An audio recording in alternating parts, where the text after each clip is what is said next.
Olá, sou o professor Raimundo Silva. Vamos dar continuidade ao nosso treinamento com o capítulo 11, Como criar uma rede pequena.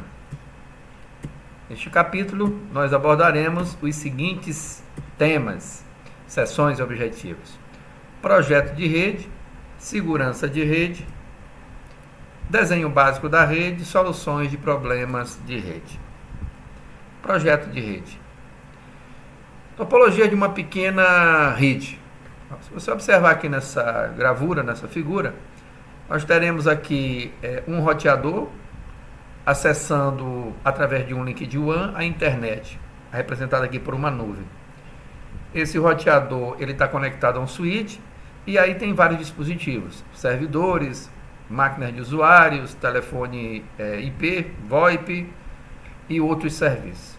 Então, uma rede pequena ou pequena empresa, essa estrutura representa uma grande maioria das empresas existentes, microempresas e pequenas empresas.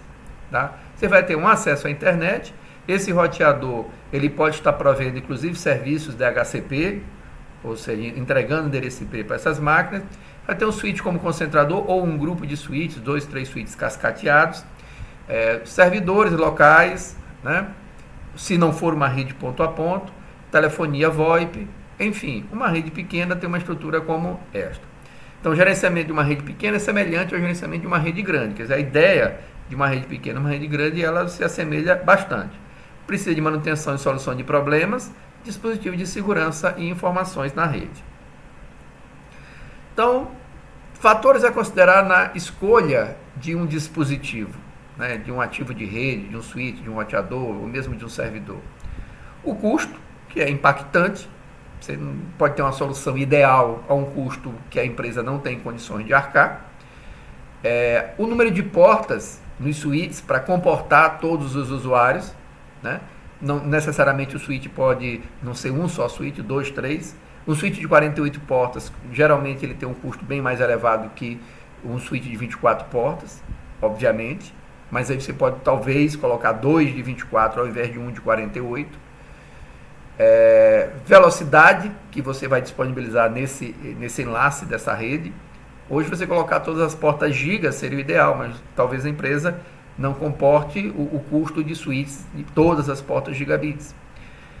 Se você vai comprar switches expansível modular, com certeza será um custo mais oneroso, ou se você vai fazer cascateamento, né? E se tem gerenciamento ou não esse switch, né? Se você optar por switches não gerenciáveis, com certeza o custo deles vai ser bem mais em conta. Entretanto, ele não te dá a condição de fazer nenhum tipo de gerência, nem investigações em cima da rede. Endereçamento de uma pequena rede, né? Um dos primeiros tópicos que você tem que levar em conta é justamente o endereçamento da tua rede. O endereçamento IP, o endereçamento lógico, a atribuição de IP, né? Então, você pode ter aqui um escritório ocidental, um escritório oriental, uma matriz e uma filial, ou 2 escritórios separados, aonde você vai ter, né, levar em consideração essas localizações e os departamentos, por exemplo, de venda, RH, jurídico, dispositivo que você vai ter lá, impressoras, servidores, computadores. Então, o espaço de endereçamento IP deve ser planejado durante a implementação de uma pequena rede. Todos os hosts de uma rede interconectada devem ter um endereço exclusivo, né? Diferentes tipos de dispositivos influenciarão o projeto de endereçamento IP. Então, dispositivos sinais de usuários, qual vai ser a faixa desse endereço? Servidores e periféricos, vai ter endereço fixo? Qual vão ser esses endereços?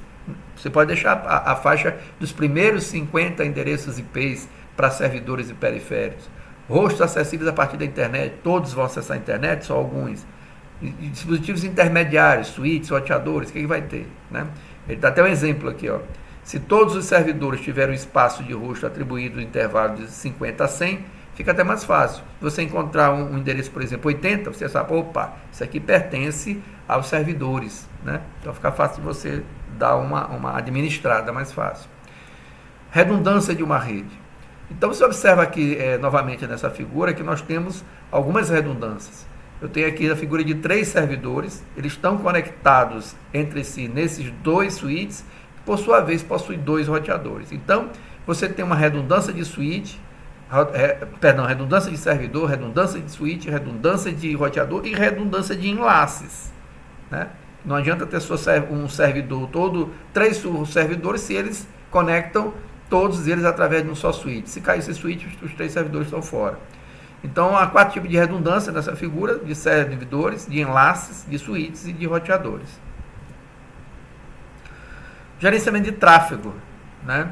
Um tráfego que chega a um roteador, ele deve ser priorizado. Tráfego de voz tem uma prioridade alta.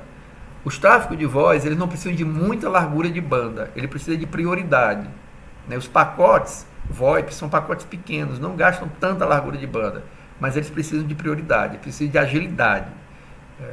Já o SMTP, que é envio de correios, de e-mails, perdão, uma prioridade média. Mensagens instantâneas, prioridade normal, e FTP, você vai transferir um arquivo, pode ter uma prioridade mais baixa, no caso, ok? Aplicações comuns, né? Então, quando você entra aqui, por exemplo, no Windows, e você mostra aqui a gerência de tarefas, né, Task Manager, ele vai te mostrar todas as tarefas que estão rodando nessa CPU desse teu computador, tá? Então, há 2 formas de programa de software ou processo que fornecem acesso à rede. Você pode ter aplicações de rede ou serviços na camada de aplicação, né? Aplicações de rede são programas de software usados para se comunicar pela rede, e serviços da camada de aplicação, outros programas precisam de assistência dos serviços da camada de aplicação. Cada aplicação ou serviço de rede usa protocolos que definem os padrões e formatos de dados a serem utilizados para formatação e direcionamento de dados. Aplicações comuns, né? Serviços de rede. Então, nós temos aqui, por exemplo, observa que aqui eu tenho um roteador, a ideia é que esse roteador esteja conectado com a tua rede local que está aqui, internamente, com alguns servidores ligados a esse switch, e não está mostrando aqui, mas você teria um acesso externo a esse roteador. Então, você pode ter na tua rede local servidores DNS, servidor SSH, servidor de e-mail, servidor de HCP, servidor de web, servidor FTP. O que é um servidor de DNS? Para que ele serve? Olha, quando você está fazendo acesso a uma rede externa, tipo www.uol.com.br ou globo.com.br ou qualquer outro site, você precisa traduzir, né, esse endereço que está numa forma de uma URL para o endereço IP. E quem faz isso são os servidores DNS. Você pode ter um servidor DNS interno na tua rede, que obviamente ele está conectado com outros servidores DNS para fazer essas atualizações, ou você não ter esse servidor DNS e apenas usar o servidor DNS externo da tua operadora, por exemplo.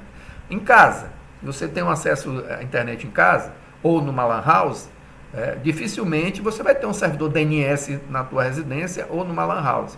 Mas esse servidor ele é necessário, então você deve estar utilizando o da tua operadora, né? Quando ela fornece o teu endereço IP para a tua residência, ela, além do endereço IP, ela atribui também a máscara de subrede, informa o default gateway e informa o DNS que você deve utilizar.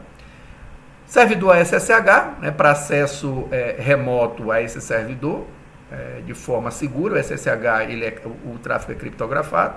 Servidor de e-mail, você pode ter interno na tua empresa? Pode, né? Mas talvez você use um servidor externo do Gmail, etc. Servidor de HCP, com certeza, há uma grande probabilidade de você ter um servidor de HCP. Quando a operadora te entrega, ou numa LAN house, quando ela entrega um link para um ambiente de rede local, doméstico, ou de uma pequena empresa, vai ter que ter um serviço de HCP, porque dificilmente você vai estar colocando IP estaticamente nas máquinas. Servidor web, você tem um servidor web interno na tua rede, uma pequena empresa? Provavelmente não. Talvez esse servidor, você aluga um serviço de uma grande empresa, como o UOL, e lá você coloca a sua página. Mas pode ter interno também. E a mesma coisa para o servidor FTP. Bom, aplicações de voz e vídeo. Hoje é muito tranquilo, né? Muito usual que a gente tenha aplicações utilizando voz e vídeo. Por exemplo, no WhatsApp, você utiliza voz para gravar, ou então faz chamadas de vídeo, faz chamadas de voz através do aplicativo, né? Então, as empresas cada vez mais usam telefonia IP e streaming de mídia para se comunicar com os clientes e parceiros de negócios. A telefonia IP, o próprio telefone IP faz a conversão da voz para o IP. Não são necessários roteadores de voz em uma rede com uma solução de telefonia IP integrada. Telefones IP usam um servidor exclusivo para controle de chamadas e sinalização. Crescimento das redes, né? Obviamente que toda empresa ela almeja um crescimento, né? O empresário, o empreendedor, ele necessita do lucro para a sobrevivência. É o objetivo maior, é o objetivo financeiro de se manter no mercado. Ora, se ele tende a crescer, a estrutura que dá suporte a esse crescimento, e uma delas fortemente é a área de TI, a estrutura, a rede, etc., tem que prever também esse crescimento. Então, o administrador de rede deve permitir o crescimento de pequenas empresas e suas redes. O ideal é que o administrador de redes tenha experiência suficiente para permitir que a rede cresça de acordo com o crescimento da empresa. Então, para escalar uma rede, os elementos a seguir são necessários: documentar a rede, inventário de dispositivos, orçamento, né, e análise de tráfego. Análise do protocolo, né? Então, aqui você tem uma tela do Wireshark, que é um software que faz o sniffer, né? Fica escutando a rede, e ele traz algumas estatísticas, né, sobre esse tráfego. Então, à medida que a rede cresce, é muito importante compreender o tipo de tráfego que ela comporta, bem como o fluxo de tráfego. Um analisador de protocolo é a principal ferramenta utilizada para isso. Ele também pode ajudar a identificar qualquer tráfego desconhecido e sua origem. Utilização da rede pelos funcionários, né? Então, você olha mais uma vez a tela aqui do Task Manager, né? Você vai observar no computador o que ele está utilizando, né? Aqui, por exemplo, eu tenho se não me engano, aqui está meio apagado, mas parece ser um Excel.exe, né? Ou seja, o aplicativo do Excel rodando. Então, os processos que mostram aqui no Task Manager, na área do teu computador, podem ser aplicativos, serviços, operações de sistema, e o programa pode estar em execução diversas vezes. Você pode ter várias instâncias dele em execução, tá? Esses instantâneos normalmente incluem, ou seja, você vai ter a necessidade, você vai observar sistemas operacional, parte dele é execução, aplicações não relacionadas à rede, aplicações de rede, com a utilização da CPU, do disco e da RAM. Ficamos por aqui, até o nosso próximo encontro.